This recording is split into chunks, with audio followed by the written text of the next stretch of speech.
Hello and welcome to Challenge Solutions.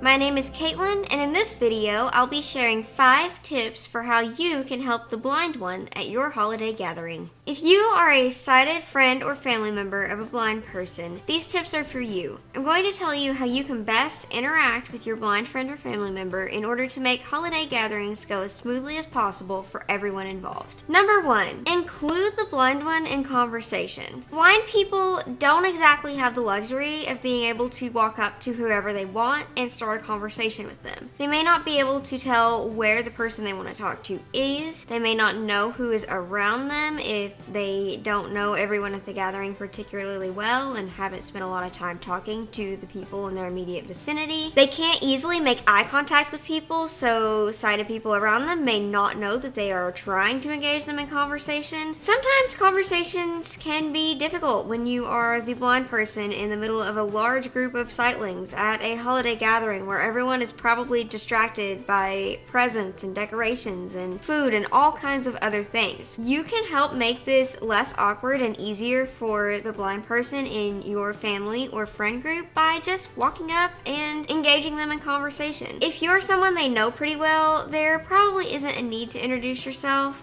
but it can be beneficial to say who you are when you approach them, as in, hey, it's Aunt so-and-so, how's it going? And just have a normal conversation like that. Just casually work your name into the beginning of the conversation so that you are sure they know who you are. It saves them that awkward moment of, oh my gosh, I think I know who this is, but maybe I'm wrong. And then you can just have a normal conversation. Then they won't be left sitting in the corner wanting to engage in conversation, so that they aren't just sitting in the corner alone, but not being able to find someone to talk to or not being able to get someone's attention. Number 2, offer to help them with food. Us blindies have a really hard time in buffet style settings or when everyone is gathered around the table passing dishes around. We can't see what is in those pans, and no one wants us putting our hands in all the pans to identify the food offerings by touch. The best, easiest, most efficient way to handle this is for the blind person to have sighted assistants getting their food. You can make this less awkward by offering to help them fix their plate. You can either offer to sighted guide them, as in let them take your elbow through the food line and tell them what is available and then serve the food for them. Just put it on their plate. You can either carry their plate, or they may be able to if you're also fixing your own plate at the same time, or you can help them find a seat and then tell them what is available, and then they can tell you what they want, and you can go get it for them and bring it back so they don't have to try to navigate through the food line. This will depend on the person and the setting they're in. Just ask, hey, do you want me to guide you, or would you rather me just tell you what there is and you tell me what to get and I'll go get it? They can make their own decision and let you know what would be best for that specific situation. It will vary depending on how many people there are, the setting, and just the blind person's own preferences, but you can save them a lot of awkwardness by just saying, hey, we're about to start eating, do you want help getting your plate? And that way they don't have to ask for assistance or awkwardly wait on everyone else to get their own food and then have to ask for assistance after everyone has already been seated. It spares everyone a lot of awkwardness. Number 3, describe things. Blind people can enjoy holiday decorations and things like that, but obviously they can't see it, so they have to have a verbal description in order to understand what there is and appreciate it. You can casually work descriptions of the decorations into your conversations with your blind friend or family member. You may even want to say something like, hey, look at this cool thing, and you can take their hand and place it on the decorations and let them feel them. If it's something tactile that they can appreciate by touch, they will really appreciate being included and having that understanding of all the decorations that all their sighted friends and family members are able to enjoy. Also, be sure that you describe things like Dirty Santa or White Elephant games. Explain what everyone's opening, what everyone has. Make sure that they fully understand what is available and understand what everyone else has done so they can fully participate in the game. If you're opening presents, make sure that you describe primarily what they are opening opening, because sometimes it can be hard for them to identify what they have opened. If you gave them the present and you see that they are opening your present, you can just say, hey, that's from me and this is what I got you, and they will really appreciate it because it spares them having to grab the person next to them and ask what the heck they just opened. You might also want to explain what everyone else is opening, because they will appreciate that extra little bit of inclusion so they can understand what everyone else has received. Something else you might think about describing is the general layout of the house if it's a place that they are not super familiar with, and you might want to explain who is around them. They may not know the people around them super well and be able to identify them by their voices. So if you guide them to a chair, for instance, you can tell them who is on their left, right, and across from them. That way they will know who is around and who is going to be talking to them or who they can engage in conversation. Number 4, offer to sighted guide them. It can be very difficult for blind people to navigate in party settings where there are a lot of people crammed into a small place. Even if they are super familiar with the setting, it can be difficult for them to navigate independently because they won't know who is between them and where they're trying to go, what is between them and where they're trying to go. Other people around them might not be paying attention to them, might not see them,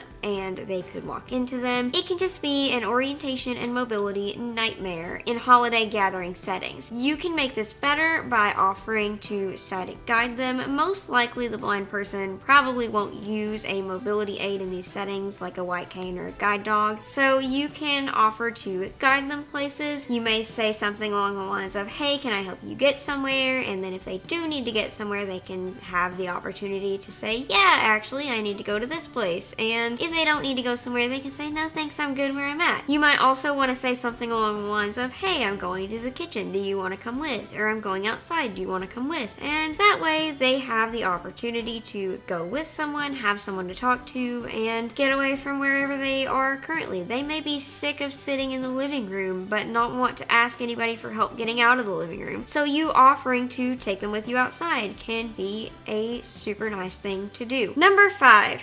Don't make them feel like the blind one in the room. You can absolutely ask the blind person at your holiday gathering questions about their blindness. Most blind people don't mind answering questions, especially if you're asking the question in an attempt to understand how you can better help them and interact with them. However, most blind people spend basically every second of their school or work days answering questions about their disability from random strangers on the street. Also, most blind people don't allow their lives to revolve around the fact that they are blind. While most of us don't mind answering questions about our blindness if people are trying to learn how to interact with us, we also get really sick of constantly answering questions about our disability. So try not to bombard the blind person at your holiday gathering with questions about their blindness. Engage them in conversation about their school or their job or any other interests you might share. Blind people have lives beyond their blindness, and they can be super interesting lives. You can have a super interesting conversation with the blind person at your holiday gathering that does not revolve around their blindness. You can work in descriptions of the decorations, the gifts, things like that, without blatantly stating, because you are blind, I am going to describe this thing for you. Just casually drop it into conversation and then continue discussing whatever you were discussing. Like I said, you can absolutely ask questions if you're curious and you want to know how to better interact with them, but try not to make every conversation you have with the blind person at your family gathering about the fact that they are blind. That is my last tip for how you can help the blind person at your holiday gathering. If you are blind or visually impaired yourself and you have tips that I missed, please leave those in the comments below. If you have questions or suggestions for future content, please leave those in the comments as well, or send us an email via the contact form on challengesolutions.org. Please give this video a thumbs up so the YouTube algorithm continues to know we exist and more people can find our content. Remember that you can subscribe to the Challenge Solutions blog, podcast, and YouTube channel for more content like this. Thank you for watching and happy holidays.